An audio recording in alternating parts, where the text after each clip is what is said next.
ಎಲ್ರಿಗೂ ನಮಸ್ಕಾರ. ಇಂದು 7ನೇ ಶ್ಲೋಕದ ಪರಿಚಯವನ್ನು ಮಾಡಿಕೊಳ್ಳೋಣ.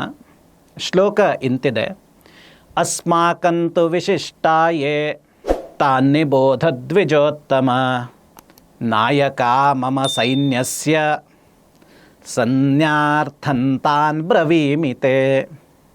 ದ್ವಿಜೋತ್ತಮ, ದ್ವಿಜರಲ್ಲಿ ಉತ್ತಮರಾದವರು, ಬ್ರಾಹ್ಮಣರಲ್ಲಿ ಉತ್ತಮರಾದವರು ದ್ರೋಣಾಚಾರ್ಯರು. ನೀವು ನಿಬೋಧ, ಗಮನಿಸಿ. ಏನನ್ನ ಅಂದರೆ ಅಸ್ಮಾಕಂ, ನಮ್ಮ ಈ ವಿಶಿಷ್ಟವಾದ ಸೈನ್ಯವನ್ನು ನೀವು ಗಮನಿಸಿ. ನಮ್ಮಲ್ಲೂ ವೀರರಿದ್ದಾರೆ, ಅಪ್ರತಿಮ ಶೂರರಿದ್ದಾರೆ.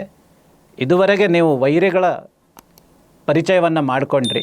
ಇನ್ನು ನಮ್ಮ ಸೈನ್ಯವನ್ನು ಕೂಡ ಗಮನಿಸಿ. ನಮ್ಮಲ್ಲೂ ಅತಿರಥರಿದ್ದಾರೆ, ನಮ್ಮಲ್ಲೂ ಮಹಾರಥರಿದ್ದಾರೆ.